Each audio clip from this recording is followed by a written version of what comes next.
Hey, what's up guys, it's Russian Magic here with part 2 of the 3-part ace routine tutorial. If you haven't seen the first part, you can just click right there, and if you haven't seen the performance yet, you can click right there. So if you haven't seen those, please watch those first, and then come back to watch this second part tutorial. But where I left off in the first part is the aces were displayed out for the spectator, and on top of the deck you should have you should have the 9, 10, Jack, Queen, King of any suit you want, and 4 random cards on top of that. Not 3, but 4 random cards on top of the 9, 10, Jack, Queen, King. And the cards really don't matter at all, but the 5 Jack, Queen, King do matter. Make sure, or 9, 10, Jack, Queen, King. Make sure they're all the same suit, and that's on top of the deck. But you'll be in that position at the end of the first part of the tutorial. Alright, so from here what you want to do is get a break under the top 3 cards while you're talking to the spectator about how they're going to try to find the 4 aces again, but basically you're going to say that you're going to teach them how to do it at this point. And how you do it is just you riffle down 1, 2, 3 cards like that, and then when you got your 3 cards, you want to just grab the top and real fast readjust it to a pinky break. It's real simple. Then you want to take the 4 aces, doesn't matter which order they're in, then you want to put them on top of the 3 cards that you have a pinky break and lift up on all of them. So you have the 4 aces plus the 3 cards. So since you have this large chunk, I would put my fingers in the front so the spectator can't see that you have a large number of cards. Alright, from here what you want to do is you want to pull off the first ace on your thumb, telling them to remember the order of the aces you're putting down, just like that, and flipping it over with the packet. And here's the 3rd one. Now on the 4th ace, you don't want to do the same thing. You just want to drop the whole entire packet and then flip over the ace. Because what you're doing now is you're setting down 4 cards, and they think it's the 4 aces, but it's really 3 indifferent cards and 1 ace. And that's what you're really doing, but you're lying. Alright, from here what you want to do is basically go and I guess it doesn't matter which order you want, but you kind of want to do this card last, the real ace last. But I would advise you to go in the order as this one, and that one, and then that one, and then this one. And the reason why, it'll just make it easier on the breaks you're getting. Alright, so while you're asking the spectator which ace do they think that one is, you want to get a pinky break under the top 3 cards. And you can do it the same way, where you riffle down, then readjust. And then what you want to do is whatever they say, just say, are you sure you think it's that one? And they'll say whatever. And then you want to do a quadruple lift to show them the ace, what ace it really is. And then you just want to set it back down, and then you want to go to here and ask the same thing. And as you point, you might want to get a pinky break under that top card. And you're just pushing off and then catching a pinky break with your wrist turned, because you don't want them to see that. If your wrist's turned down, they won't see anything. Alright, so whatever they say, they'll say it, and then you do a double lift and ace of diamonds. And then right here, what you want is you want to go through here and again just get a double get a pinky break under the top 2 cards, and you can just accomplish that by pushing off 2 cards and then get a pinky break. Then they put it on there, and then whatever they say, it'll be that. And the last one, you don't have to do anything. You can just flip it off, flip it over, and you can just say, like, well, obviously this one's the ace of spades.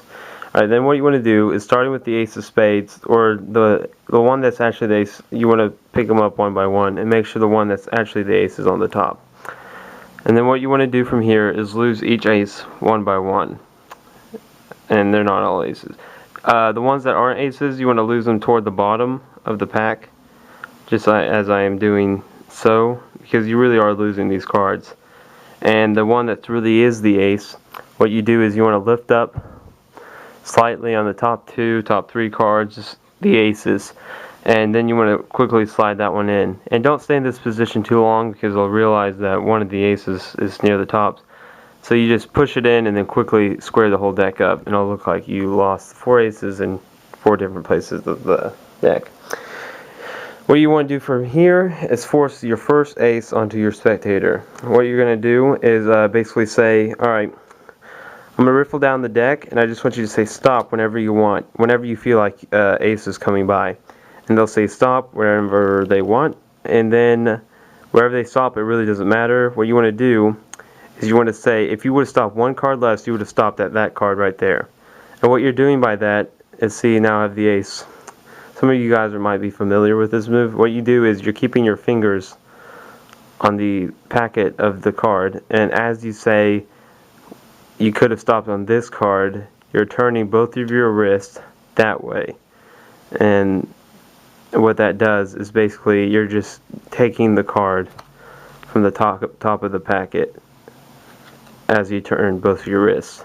And make sure you turn both of your wrists, because it'll look kind of weird if you just go like this. If you just say, oh, you stopped right there, like, I don't know, it looks better if you turn both your wrists. And then you'll say, do you think that was the ace? And make sure you don't put this packet on top of that one. You put them in the right position, and then they'll get it right. And then what you want to do from there is the same exact thing, except this time you're mocking that motion. You're just saying, say stop wherever you want. They say stop. This time you're not grabbing a card, you're just doing that. You're just doing that, and whatever card is the card they really stopped on, and they'll be like, oh, it's messed up, and you'll be like, no, I didn't. They might say you messed up, and they'll be like, no, I didn't mess up, you messed up. You know, just a little joke. And then what you want to do is catch a pinky break under the top ace. And what you're going to do here is something called a shapeshifter change. It's a pretty cool color change. What you want to do is put the 3 of hearts or whatever card it is on top of the card you have a pinky break under. Make sure you keep it look as one, and you want to take both of those cards off, turn it at an angle, and grab it with your middle and thumb like that, then grab it with your middle and thumb again on the corners, and make sure it's like, make sure you don't have it like this, even though it could work like that, but it's better to have it like that. And then what you want to do is on the other side, with your other hand that's holding the deck, is grab it with the middle and thumb also. And basically what you're doing is you're flicking it as it rotates over. And the first time I did this, it was pretty difficult for me to get down, but once I got it down, it's super easy. So you're just flicking it real fast and returning it back down. And it's super easy, just 1, 2, 3, and as you let go of the thumb, it'll rotate over. It just takes some practice, and then you immediately return it back down, and then you say, bam, I used a little bit of magic to turn the ace. Now this next thing I'm about to teach you, it's a really cool sandwiching effect, and you could even take it and put it alone by it's like a trick in itself, and it's pretty cool. Alright, so right now what you have is 1 card on top of the next ace you want. And that's good. What you want is 4 more cards on top of that. So while you're talking to them, you're going to casually do an overhand shuffle and just grab 2 cards and then put it on top and then talk to them and then do it again. And then just leave it. Oh, if you just do it while you're misdirecting them, it'll just look like you're shuffling the deck real fast. And what you want to do is now you have 5 cards on top of the ace. You want to pick one of the aces. It doesn't matter which one you pick.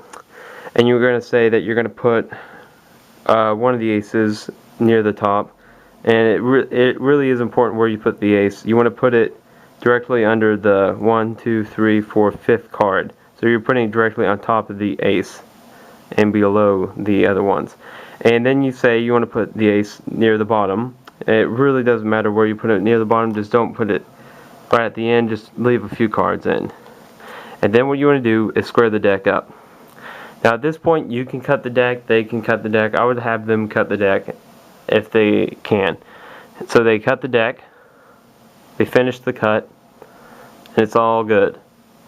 Then what you want to do from here is basically you're going to spread it out just like that to show how the aces have come together to narrow it down, the choices. Then you want to pick everything back up and go through, and this part's really important. It's not just to talk to them. You're going to say how many cards you think are in between them. And as you do this, what you want to do is the ace, whatever ace that's on this side, what you want to do is you're going to keep these fingers in contact with the ace you want them to sandwich.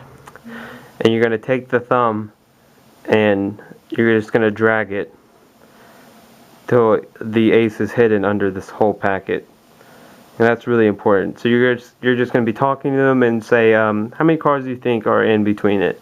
And see how, as I move and I talk, I'm moving that card over. And that's important because you're going to say, okay, I'm going to get rid of these cards, and you get rid of them. And then you want to grab everything, including that ace. Make sure they can't see the ace under that ace, the ace of spades under the ace of hearts. And then you want to take everything off. And you can flash everything real quickly as long as you don't flash if it's like that, because then they might see the ace or something. And you want to put that to the side. And then square everything up. And then when they cut the deck again, obviously there'll be an ace sandwiched in between them. Now this is important. The packet that you took from the left side, the side with the ace of hearts earlier, you want that packet to remain on top. So you're going to pick everything up and put everything on the bottom and not on the top, because that's where your ace and the other cards are at. So then you can reveal that any choice you want. Alright, now the last ace is pretty darn easy. What you're going to do is you're going to pick again two of the aces. It doesn't matter. You're going to put one of them on the top, one of them on the bottom, just like that. And the other one you can put aside or whatever. And what you want to do is out jog the one on the top, just like that. And you're going to do something, I have no idea what this is called, but a flicking motion. You're just going to flick your wrist as you hold on to that ace, the card underneath it, and that one. You don't want to hold it like this. You want to hold it like this, where you're holding everything. And then when you flick, when you flick it, what's going to happen is, since you're holding on to the top card, it'll come with the three aces, and then that will be that. So now your predicament is you just revealed all the four aces to them, and you act like you taught them. Now you're going to go into the third phase. And for the third phase, what you should have is a random card on top, and the king, queen, jack, 10, 9. That's what you should have on top of the thing. And we'll go into the third phase in a few days when I come out with the video. But I hope you guys enjoyed today's tutorial, part 2 of the 3-part series. You know, there's a lot of things in this tutorial that you could just use on its own. Like, you could take the sandwiching effect and use it on its own as a separate trick, and you could take like 2 jokers and have them sandwich their chosen card. So there's a lot of things you could apply this to outside of this routine, but here's just a routine for you guys. And I hope you guys enjoyed it. Please like, comment, and subscribe to the video. And hope you guys have a nice day. I'll see you guys next time. Bye.